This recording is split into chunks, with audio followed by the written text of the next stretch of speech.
Hello, सुप्रभात बच्चों। कैसे हो आप सभी।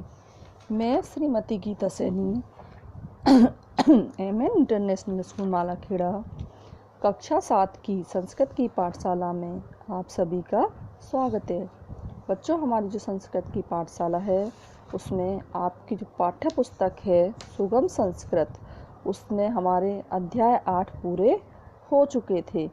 अब क्या है, अध्याय 8 हमारा था सिंगे मूषिका कथा, यानी शेर और चूही की कथा। ये हमारा पूरा हो चुका था। अब हमारा अगला पाठ आता है, नवमा पाठ है, 9वां पाठ, जो कि क्या है, सुभाषितानी। सुभाषितानी माने होता है सुंदर वचन, यानी जो नीति होती है, सुंदर सुंदर नीतियाँ होती हैं, जो वचन होते हैं, अच्छी अच्छी बातें होती हैं, उनको हमें इस पाठ में बताया गया है। तो इस पाठ का नाम है सुभाषितानी। सुभाषितानी का मतलब होता है सुंदर वचन। तो इसमें हमें क्या है, श्लोकों के माध्यम से कुछ बताए गए, इसमें हमें श्लोक दिए हुए हैं और उसमें हमें कुछ अच्छी नीति ज्ञानवर्धक बातें बताई गई हैं। तो चलिए हम अपना पाठ प्रारंभ करने चलते हैं। तो आइए आप भी मेरे साथ साथ देखिए। हस्तस्य भूषणम दानम, सत्यम कंठस्य भूषणम, श्रोतस्य भूषणम शास्त्रम, भूषणे किम प्रयोजनम। अब इसका क्या मतलब है बच्चों। हस्तस्य, बच्चों इसमें देखिए षष्ठी विभक्ति है। हस्तस्य में भी षष्ठी विभक्ति है, कंठस्य में भी है, श्रोतस्य में भी है और भूषणे में तृतीय विभक्ति लगी हुई है। तो चलिए देखते हैं हमारा क्या है। हस्तस्य भूषणम दानम, हाथ का आभूषण क्या है, दान देना है। सत्यम कंठस्य भूषणम, और कंठ माने होता है गला, गले का जो आभूषण होता है, जो गहना होता है, वो क्या है, सत्य बोलना होता है। श्रोतस्य भूषणम शास्त्रम, और कान का, श्रोतस माने होता है कान का जो आभूषण होता है, वो क्या है, शास्त्र सुनना होता है, क्योंकि कानों से हम क्या करते हैं, अच्छी अच्छी बातें सुनते हैं।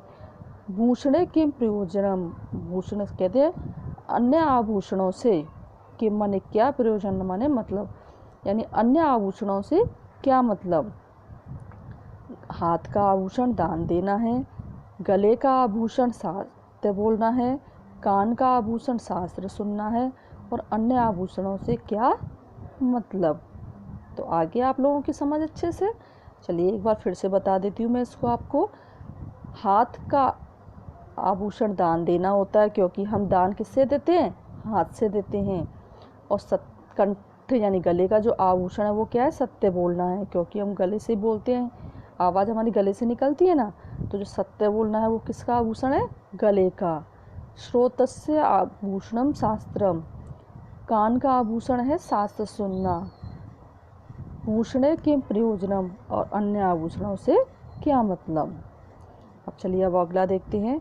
अब अगले श्लोक में हमें बताया गया कि हमारा जो भी कोई कार्य होता है वो क्या होता है, हम जब परिश्रम करते हैं तभी पूरा होता है। अगर मान लीजिए आप विद्यार्थी हैं और आप अगर पढ़ेंगे नहीं, याद नहीं करेंगे, तो आप सोचो मैं पास हो जाऊं, तो हो सकते हो क्या, नहीं हो सकते ना।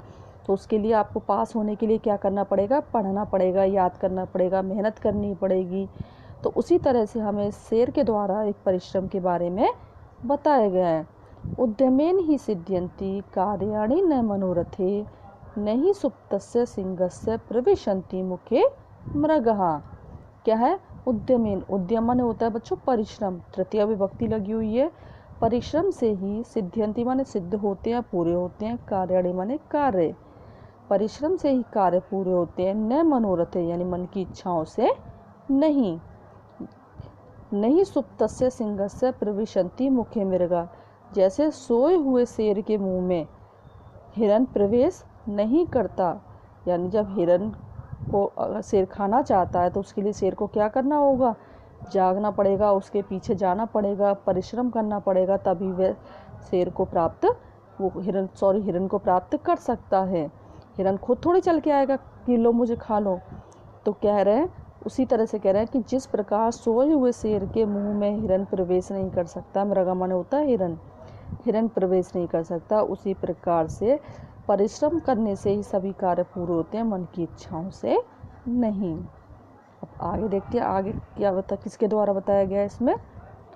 इसमें बताया गया बच्चों एक रथ के पहिए के द्वारा। जैसे रथ जो गाड़ी होती है वो क्या होती है, बराबर पहियों से चलती है। अगर दोनों तरफ में से अगर एक पहिया हो और एक नहीं हो तो गाड़ी चल सकती है क्या, नहीं चल सकती।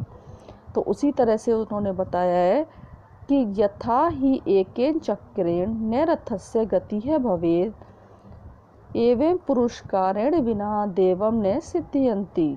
वो कह रहे हैं यथा माने जैसे, एकेन चक्रेण यानी एक पहिए से, चक्र माने होता है पहिया, तृतीय विभक्ति लगी हुई है, जिस प्रकार की एक पहिए से न रथस्य गति भवेत, रथ की गति नहीं होती यानी रथ नहीं चल सकता, एवं पुरुष कारण बिना, उसी प्रकार से बिना परिश्रम किए बिना, पुरुष कारण बिना माने परिश्रम किए बिना, देवम न सिद्ध्यति यानी भाग्य सिद्ध नहीं हो सकता। यानी आप सोचो कि मेरा भाग्य, मेरी किस्मत वो बदल जाए और मुझे मेहनत भी नहीं करनी पड़े, तो कहना है बिना पुरुषार्थ के क्या होता है, अब देवम न सिद्ध्यति, भाग्य सिद्ध नहीं होता, उसके लिए आपको मेहनत करनी पड़ेगी।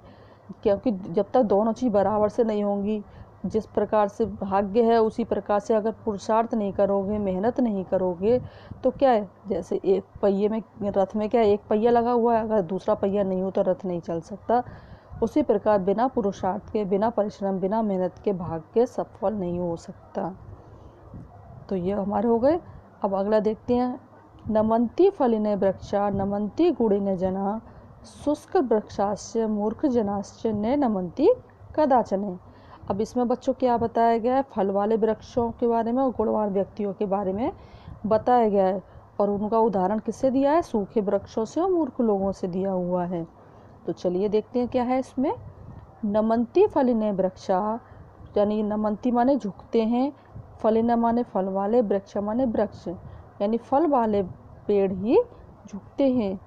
नमन्ति गुणिने जना, और जो गुणवान व्यक्ति होते हैं वही नमते हैं यानी झुकते हैं। शुष्क वृक्षास्य मूर्ख जनाश्च न नमन्ति कदाचन, सूखे वृक्ष और मूर्ख लोग कभी, कदाचन माने कभी भी नहीं झुकते हैं। आपने देखा होगा जब पेड़ पे फल आ जाते हैं तो वो कैसा हो जाता है, नीचे की तरफ झुक जाता है, और जब कुछ वृक्ष ऐसे होते हैं जिनके ऊपर कोई भी फल नहीं होता, तो आपने देखा होगा बिल्कुल ऊपर की तरफ वो उठे हुए होते हैं, जैसे ऊपर आसमान में सर उठाए खड़े हैं।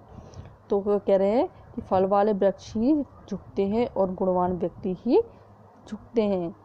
सूखे वृक्ष और मूर्ख लोग होते हैं कदाचन न नमन्ति, कभी नहीं झुकते हैं। अब अगला देखिए, मक्षिका व्रणम इच्छन्ति धनम इच्छन्ति पार्थिवे नीचा कलहम इच्छन्ति शांतिम इच्छति साधवे। अब इसमें क्या होता है, जो मक्खी होती है वो क्या चाहती है, घाव चाहती है। घाव मतलब जैसे आपके कहीं चोट लग जाती है, वो जख्म बन जाता है ना, तो फिर उस पर क्या होती है, मक्खी आ करके बैठती है। आप बार बार हटाओगे बार बार आ जाएगी, आप हटाओगे फिर आ जाएगी। तो कह रहे हैं मक्षी का जो मक्खी होती है वो क्या चाहती है, घाव, वर्णम माने होता है घास, वर्णम माने घास चाहती है। धनम इच्छति पार्थिवा, पार्थिवा माने होता है राजा, और राजा क्या चाहता है, धनम इच्छति यानी धन की इच्छा करता है। नीचा कलहम इच्छति, और नीच व्यक्ति होता है, जो गंदा व्यक्ति होता है, वो क्या चाहता है, कलह यानी झगड़ा चाहता है। वो हर समय क्या होता है, लड़ाई झगड़ा मारपीट करना ही चाहता है। शांति में इच्छति साधवे, लेकिन जो साधु व्यक्ति होते हैं वो क्या चाहते हैं, शांति चाहते हैं। वो कहते हैं कि सब जगह शांति रहनी चाहिए। फिर से देख लो एक बार, मक्षिका व्रणम इच्छन्ति, मक्खी घाव चाहती है। धनम इच्छति पार्थिवे, और राजा धन चाहता है। नीचा कलहम इच्छन्ति, और जो नीच व्यक्ति होता है, गंदा व्यक्ति होता है, वो क्या चाहता है, कलह यानी झगड़ा चाहता है। शांतिम इच्छति साधवे, और जो साधु व्यक्ति होता है वो क्या चाहता है, शांति चाहता है। अब हमारा देखिए एक अंतिम श्लोक और है, वो कह रहे हैं अक्रोधेन जयते क्रोधम असाधुम साधुना जयेत जयेत कर्यम दानेन जय सत्येन ना नतम। अब इसमें क्या है, विलोम शब्दों के द्वारा, अपोजिट के द्वारा बताया। जैसे क्या है, अक्रोधेन जयेत क्रोधम, यानी अक्रोध के द्वारा, यानी बिना क्रोध के द्वारा, बिना क्या क्रोध को जीता जा सकता है। यानी कि किसी एक व्यक्ति को बहुत ज़्यादा गुस्सा आ रहा है और आप उस समय क्या हो जाते हैं, बिल्कुल शांत हो जाते हैं, तो वहाँ पर क्या होता है, थोड़ी ही देर में उसका भी गुस्सा शांत हो जाता है। तो कह रहे हैं कि बिना क्रोध किए हुए गुस्से को जीता जा सकता है। असाधु है साधुना जयेत। और जो साधु व्यक्ति होता है वो क्या करता है, असाधु यानी जो साधु नहीं होता है, जो बेकार व्यक्ति होता है उसको जीत लेता है। जयेत कर्दम दानेन, वो कह रहे हैं दानेन यानी दान देने से क्या होता है, कंजूस को जीता जा सकता है।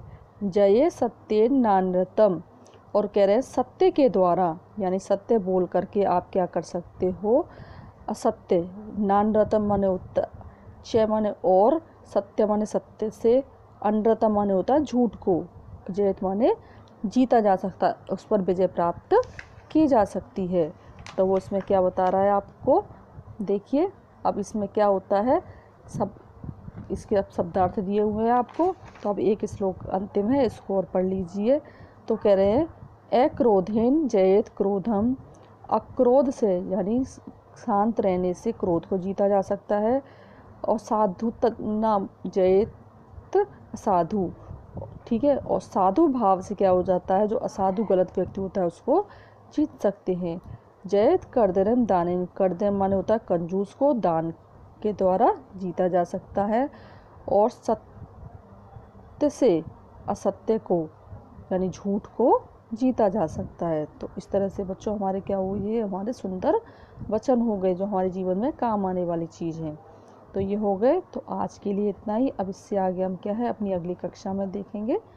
धन्यवाद।